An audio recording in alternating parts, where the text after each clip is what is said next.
Yo, what's the rule number one of vegan entrepreneurship? Don't take things too seriously, man. It's all a game. Welcome back to the Vegapreneur Podcast, a podcast for vegan entrepreneurs who want to change the world, build a mass movement around what they believe in, and really just have fun during the process, man. Because as they say, it's always about a combination of preparation and opportunity, which kind of tumble effects into success. Now, today's episode features Mathilde Loevgreen, who is the co-organizer for the Save movement in Denmark and also a co-organizer for the Copenhagen Animal Save movement. Now, the reason why I brought Mathilde on is because I just completely admire her dedication and her conviction to helping people ditch carnism, because again, it's very easy to go out there and do outreach. It's a whole different ballgame actually keeping your own cup filled while doing so, because as they say, you can't fill someone else's cup if your own cup isn't filled. And I really believe that anyone listening to this episode right now will be able to pick something from Mathilde's experience and really apply it to not only better your own life, but better other people's life around you.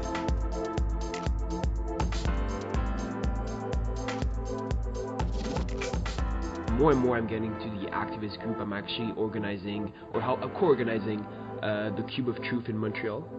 Oh, nice. So like I'm getting more and more into like activism, and before that, like I knew maybe 2 vegans in my entire life. Now I know like 50, so it's like it's been an amazing journey. You probably relate the same way. Yeah, really. But like I feel like anywhere you go, there's some people that have a bigger vision, some people that have a greater purpose, and that you see it in the way they speak with bystanders, the way they interact with others. And even in veganism, there's some people that just have lost it completely and just like decide to live a mundane life, and it's not their fault. It's just they kind of lack or have forgotten the ultimate vision of what veganism really is.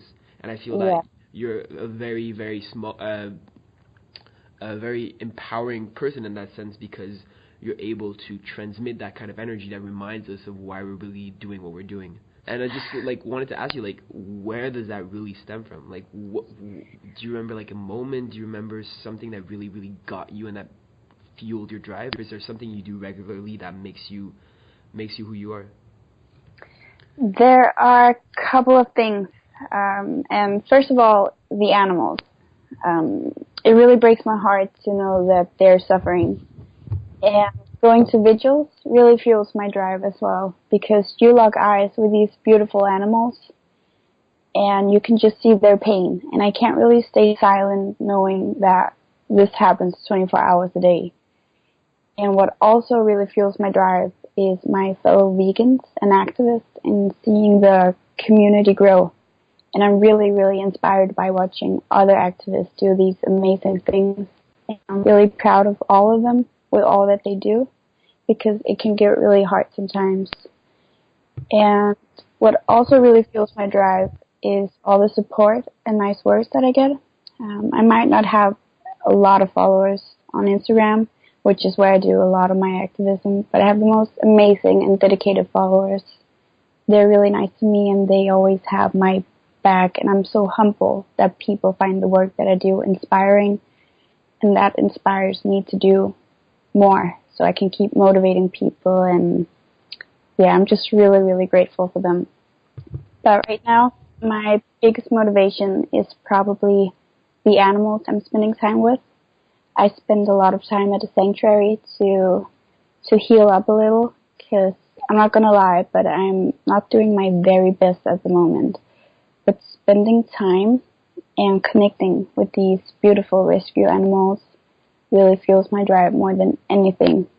To just look them in the eyes, knowing they've been through shit, and yet they're still so gentle and trusting towards you. And that's really the best feeling ever.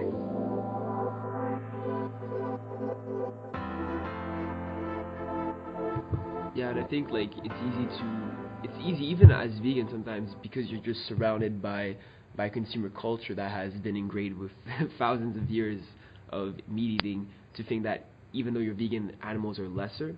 But I guess when you reconnect to that and you actually go face to face with one of the animals that has been experiencing way more shit, because if you look at the scope at which animals have experienced suffering, it's like 1,000 times more than any human being could ever imagine, without taking away from all the murder, all the rape that's been happening around the world. It's like you can 1,000 times that for the animals, and I think you bring up a really, really great point. Yeah, because I might struggle sometimes and it might get hard for me, but that's nothing compared to what the animals go through. every second of every day. Mm-hmm. And do you do something regularly? You mentioned interacting with the animals. Do you do something besides that keeps you not motivated but inspired to stay to remain a voice for them? I do. Well, the vigils really, they get me inspired to do so much more, because it really, really breaks my heart when I'm there with the animals, and I feel so helpless in that moment. So I project that frustration into all the other things that I do, such as outreach. For an example, when I'm with Anonymous for the Voiceless, I think back of how I felt in that moment at the vigils, and I just focus on making the best conversation and actually helping more people to go vegan. So I think vigils really, it's hard, but I'm very inspired in somehow by them.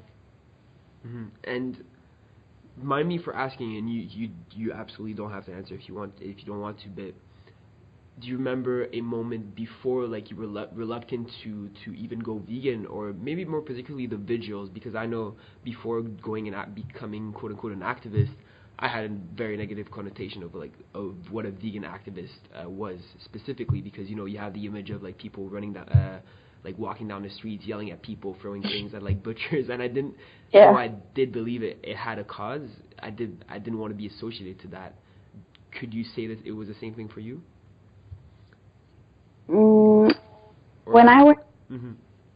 when I went vegan, I also became an activist right away. Okay, But okay. before going vegan, I was one of those people commenting "haha bacon" on a picture of a pig, for example, and I thought vegans were so annoying, because actually I didn't really know any vegans, but I had just seen so many pictures and hear people talk about how vegans would always mention that they're vegan.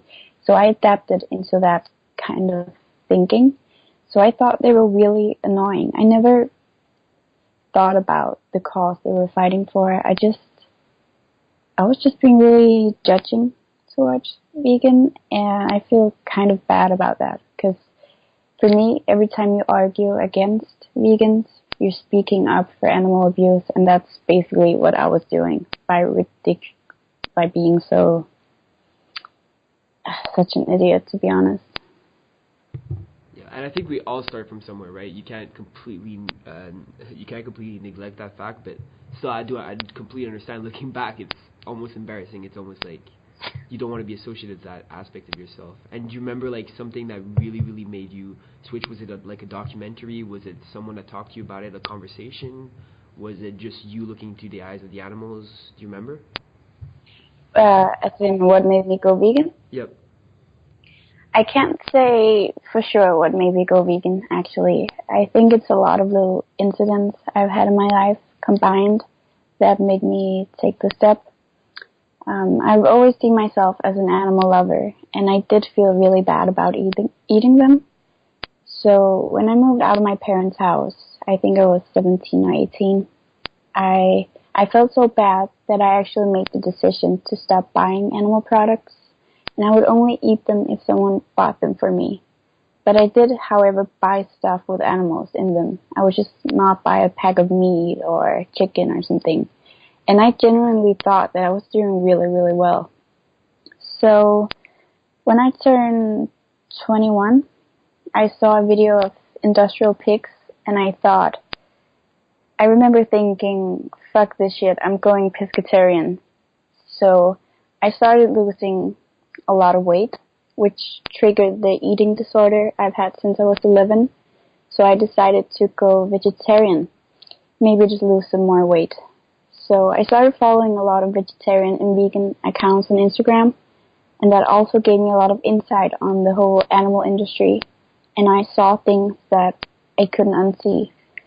So after about a week as being a vegetarian, I went vegan, and that was for ethical reasons only. I no longer cared about losing weight or anything. I just cared about the animals. And I also classify myself as a spiritual person, but practicing peace, love, and good energy and good vibes and stuff, that doesn't mean a thing when you have a dead animal on your plate. I remember Earthling Ed actually, he was answering a comment about that. He was saying, well, so I believe a bystander was saying, why are you focusing on animal cruelty when there's so much suffering happening with us humans, right? But then Earthling Ed said the basis of oppression is the fact that we're thinking one being is lesser than the other, hence eating animals and not being vegan. So yeah. It's all interconnected, like you said. And in terms of your practice of gratitude, do you do meditation? Are you grateful in the morning? What exactly do you practice to keep that vibe up? I used to do a lot more than I do now. I used to meditate a lot, and I would also always say out these positive affirmations out loud and be grateful about every little thing that happened in my life, also the bad ones. But like I said earlier, I'm not doing my best at the moment, so I'm not focusing so much on meditation and being positive, even though I know I should, because that's the way back, I guess. Mm-hmm. But I did used to practice spirituality a lot more than I do now. Mm-hmm. Can I ask you a question about being your best? What do you define exactly being your best? I think feeling good with yourself and being at peace, and for me right now it's my mind. I struggle a bit with all the things that I've seen recently, and I haven't really processed them the right way, so I can feel it slowly getting to me, and I need to heal up a little. I can't maybe relate 100% to what you're feeling at that level, but I can definitely relate with doing more and more cubes of truth. Just talking to people, and you think vegans are joking sometimes of the bystanders asking yeah, but plants have feelings too, and then you think okay, that's never going to happen. But when you're talking to bystanders and they send you that comment, and you're just you kind of lose hope. Where are we, man? Why are people not seeing this? And it kind of gets you, right? It's very, very draining, and at the same time it is fulfilling, but I can definitely, on a maybe smaller scope, relate to what you're experiencing. Yeah, well, I remember that when I started doing cubes, it was very draining, because it's just the same shit you hear over and over again. It's the same excuses and the same stupidity from people saying that plants have feelings and animals are here for us to eat, and if they're not food, why are they made out of food? And I'm just oh my god, can you just shut up already? I'm sorry about my language, but I get so frustrated. No, I can understand. And how do you deal with that? I remember there was maybe not the healthiest guy. He had a big pudge, and he was literally telling me I need meat to be healthy. If I don't eat meat, I'm not going to be healthy. I was this close to saying you know what, go home, go look at yourself in the mirror, and then come back if you still think you're healthy. And at the same time, we have to understand that non-vegans are future vegans. It's just a question of time, and I like to frame it that way, although sometimes it's very easy to lose that hope. Yeah. But how exactly do you go about talking to the bystanders who literally seem clueless? I take a very, very deep breath, and if the bystander is completely out of reach for me, I don't spend too much time on them, because then they're not ready for the vegan message yet, and I'd rather spend time talking to people who actually are ready. But I do sometimes end up talking with farmers or slaughterhouse workers. I had that happen a couple of times, and that's really frustrating, because, for example, with the farmer, I knew I couldn't make him vegan, but I knew that I could get some points across maybe. So I kept talking to him, but he was very, very mean and degrading with vegans. And after that conversation, I realized I should have just stopped, because I completely lost all the motivation I had throughout the whole day with that cube. but I don't really know what I do to get myself back on track. I think I just go to the cube and observe the videos we're showing for a little while, and then I feel really motivated to go back out there and veganize people. But it is very tiring to hear the same excuses, and I don't know, you get used to it, but also you don't. It depends on the day, to be honest.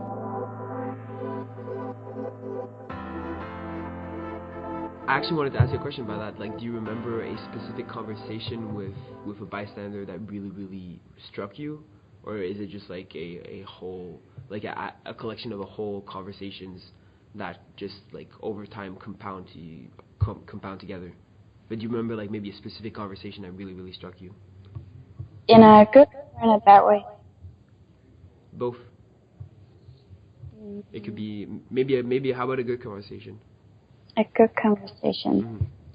Mm-hmm. Sorry? I was gonna say put a bit of hope in the conversation. Okay.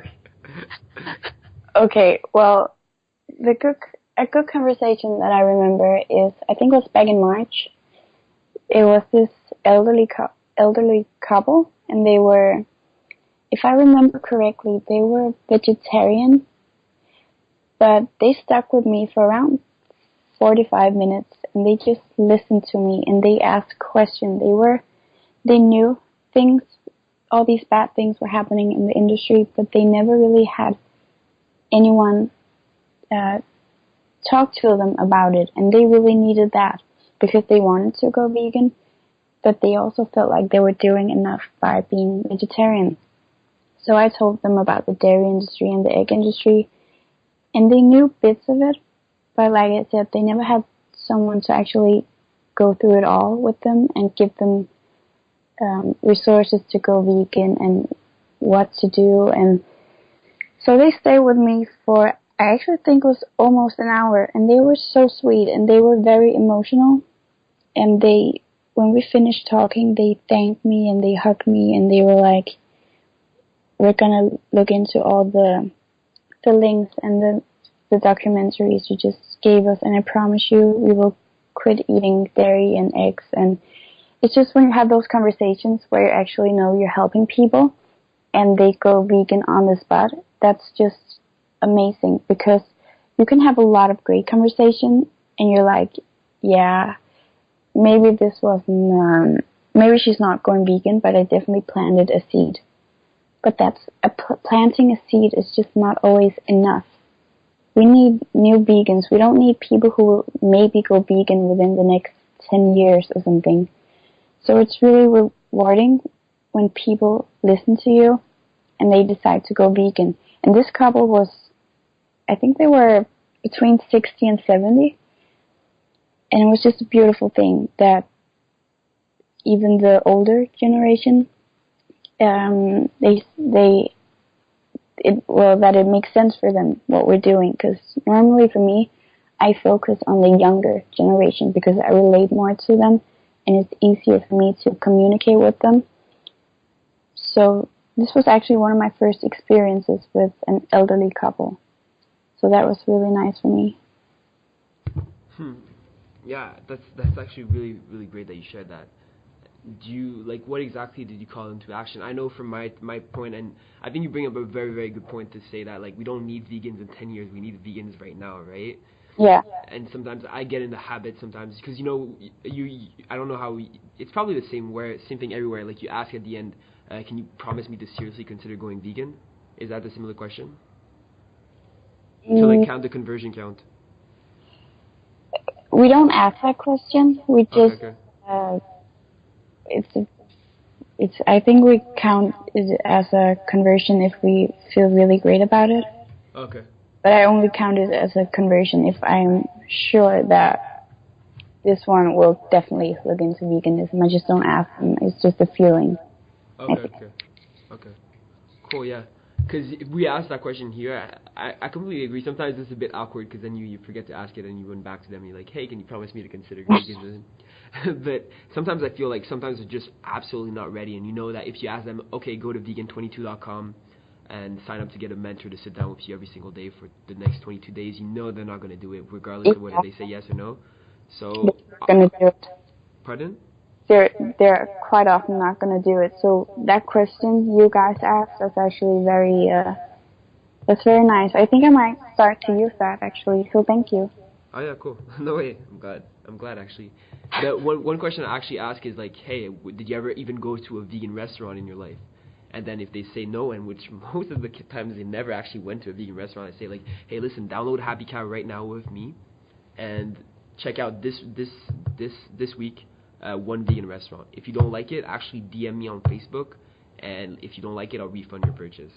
And they're like, oh shit. So then they go and then they like, oh, I really enjoyed it. So I feel that if they're not able to do Vegan 22 specifically, like I invite them, just check out a vegan restaurant, man. Well, that's nice. That's actually very, very nice. But again, it's risky, right? Yeah, it is. And I'm sure if someone already told you you were an old soul. Actually, yes. A lot of spiritual people, they do tell me that I have a very old soul, but it's not just the soul, because I feel like I'm 40 years old, actually, right now. I'm only 21, but I feel so old, because I'm so boring at the moment. Boring? You sure that's the right word? No, I'm not boring. I'm just not as fun as I used to be. Then what do you define as fun as you used to be? Well, fun can be defined in a lot of ways. And now that I think of it, I was just young and stupid. But before going vegan, actually, I used to go out clubbing and drinking 2 or 3 times a week, and I would drink almost every day. And I was just always surrounded by my friends, doing some weird shit, drinking. I don't know. I was just young and dumb. But now I'm out there protesting, and I don't know. I've just really, really changed. But I don't mind. I feel like my life has gotten a lot better, and it has a lot more of important stuff in it now than it had back then, because my life was all about drinking and having fun with my friends, and I was just moving backwards, I think. Mm-hmm. And I think like I can relate to you. Maybe not 40, but I can relate to you that I do feel a lot older than my age, and I feel like looking back, even like 2 weeks ago, like in a 2 weeks span in the past, I see like, wow, I'm a completely different person than I was 2 weeks ago, 3 weeks ago, 6 months, without talking about 6 months, you know? Yeah. And is there anything like looking back you would have maybe not done differently, but that you remember you would tell your younger self? Maybe like say 2 years ago. 2 years ago. Oh my god, what would I tell myself? I would tell myself to go vegan. But honestly, going vegan has changed me in so many ways, because I used to be I know I said I went out clubbing quite a lot, but at the same time, I was so shy. I couldn't stand up for myself. I had a hard time socializing with people because I was just really shy. And the things that I'm doing now, I would have never done. I have moved so much. I've grown. I can speak up for myself, and not only for myself, but I can speak up on behalf of others and animals. And if someone would have told me 2 years ago that I would spend most of my free time protesting, spending time outside slaughterhouses, inside farms, whatever I'm doing, I would have just laughed at them, because it was not the kind of person I was. I was shy and all, but I was also this very judgmental person, and I was kind and all, but it was just so superficial. in a way. And now I feel like I'm much more down to earth, and I don't know, I just think I've become a much better person, and I should have done that a long time ago. And how about maybe how do you feel about pushing this question? Do you want me to keep pushing it, or do you want me to change? No, it's okay. No, because I wanted to ask you, like, how about for, like, let's say you just went vegan, right? A year ago, I believe. Yeah. A year ago. Let's say you just went vegan, so you're already vegan. You already have that awareness. But now looking back at how you started being a vegan, you mentioned you went down a path of like you said eating disorder. Was that it, or it was not binge eating? It was not binge eating, right? No, it was anorexia. Pardon? Anorexia. Okay. And like, do you remember your thought process then? Anything that helped you along that journey? When I went vegan? Well, to overcome anorexia. Okay. I'm really sorry, but can I have that question again? Oh, sure. No worries. I was not clear. Say, like, you remember you talked about how when you went vegan, you had to overcome anorexia. Oh, yeah. And you mentioned, I think you touched on the answer, but you said that when you increase, you open up your scope of like future insight to more than just about health and eating. It was really for the animals. You kind of completely lost anorexia because it was no longer about yourself. It was about a greater purpose. Yeah. Do you remember, maybe not more than that, but could you elaborate on what exactly helped you overcome anorexia at that point? Yeah. Well, I wouldn't say that I have fully overcome it, because I was told from a very young age that I will always struggle with this, but the amount of struggling that I have at the moment is nothing compared to before I went vegan, because back then it was such a struggle for me to eat. I just couldn't. It was every meal of every day. I would either have a fight with my parents or I would have a fight within myself. But when I went vegan, everything just got so much easier, because I actually started to enjoy eating, because the feeling of knowing that this meal has hurt no one, no animals, it was just so beautiful and overwhelming that it took away all the negative feelings I had towards eating. So eating for me it went from this very hard thing, a struggle, and then it went to this beautiful thing. And I got reminded, it's like a little reminder that I'm actually not as bad as I sometimes think I am, because at every meal I'm choosing life. I'm choosing to be kind. I'm choosing to be compassionate. And I don't know if what I'm saying right now makes sense, but I don't know to explain it. I think it makes total sense, and I actually really appreciate you opening up to this. I wasn't sure if it was a touchy subject, but I really appreciate you touching on this. And if you had to give any word of advice to anyone that is overcoming this right now, either at your age, maybe a bit younger, is there anything you would tell them to consider, to start doing, to stop doing, to increase their experience of life, to enjoy more, to let go of expectations, of desire? Well, I think that's a tough one, because everyone reacts differently to words and advice on how to overcome an eating disorder. But I would say that you just really have to fight your way out of it, because it's such a waste of life. Life is such a beautiful thing if you make it to be this beautiful thing.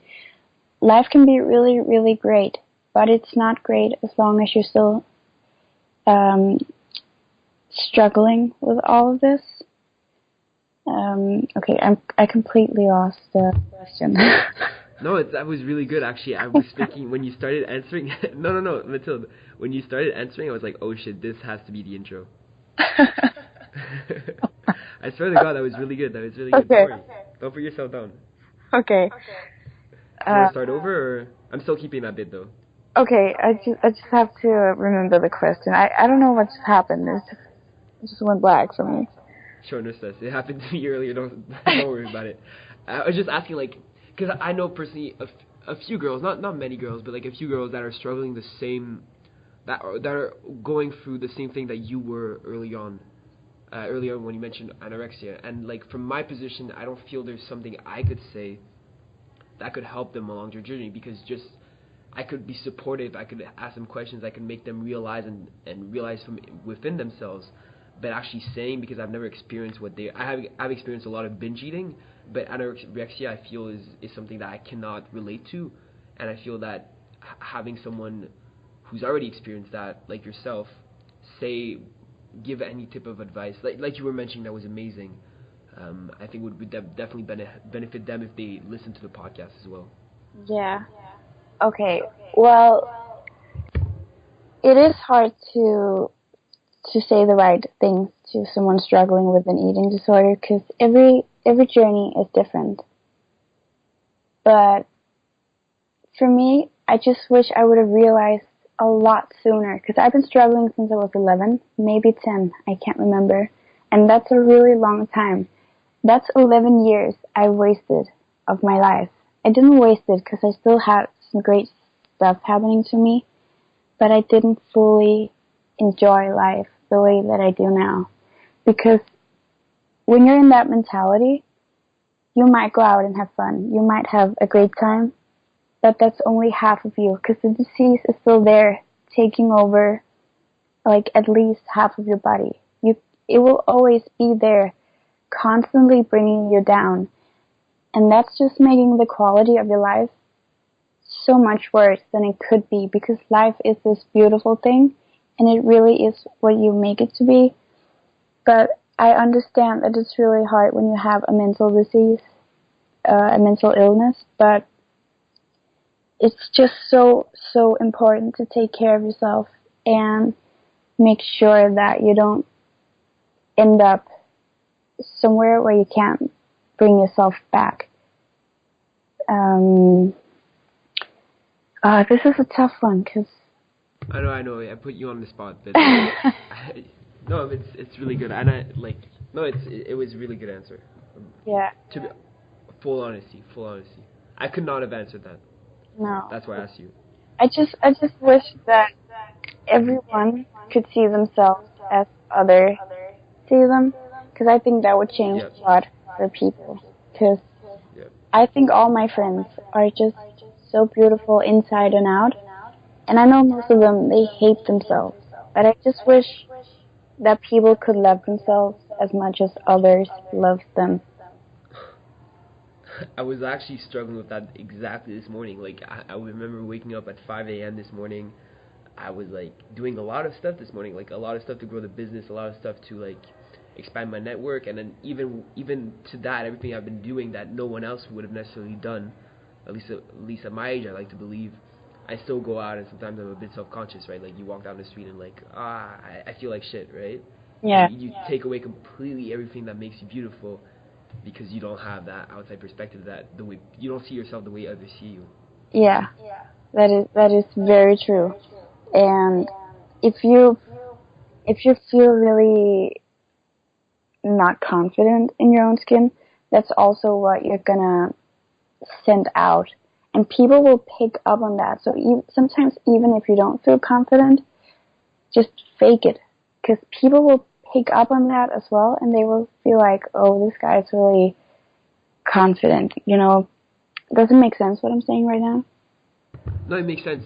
I feel that's very true, because then it will kind of, your external environment, people around you, if you fake confidence for, say, I don't want to give a time length, but they say like 20 seconds of courage is all it takes really to change your life. And like, let's say you act 20 seconds of confidence at a party or wherever you are, eventually that will bounce back, because then people will see you as confident, interact with you as if you were confident. Yeah. And then you kind of respond to that as a confident person. Exactly. So I see what you're saying. Okay, good. Very cool. Oh, Mathilde, I wish we could talk all day, but I know you're very busy. I know you're very tired after work, and I'm a bit hungry right now. But I really enjoyed talking to you. What's the best way people can reach out to you? The best way to get in touch with me is definitely through Instagram, because I also use Facebook and my email and all that stuff, but I'm not very good at responding back. It might take a few days. However, on Instagram, I am always on Instagram, and I will get back to you as soon as I can.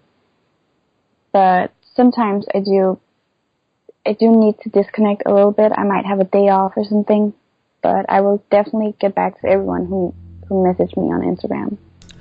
Whoa, yeah, you made it this far. Thank you so much for being part of the Vegapreneur gang. Again, take 20 seconds just to write down in your notebook or wherever, maybe on the wall, on your whiteboard, anything that you picked up on during this episode so you can better your life and help more people.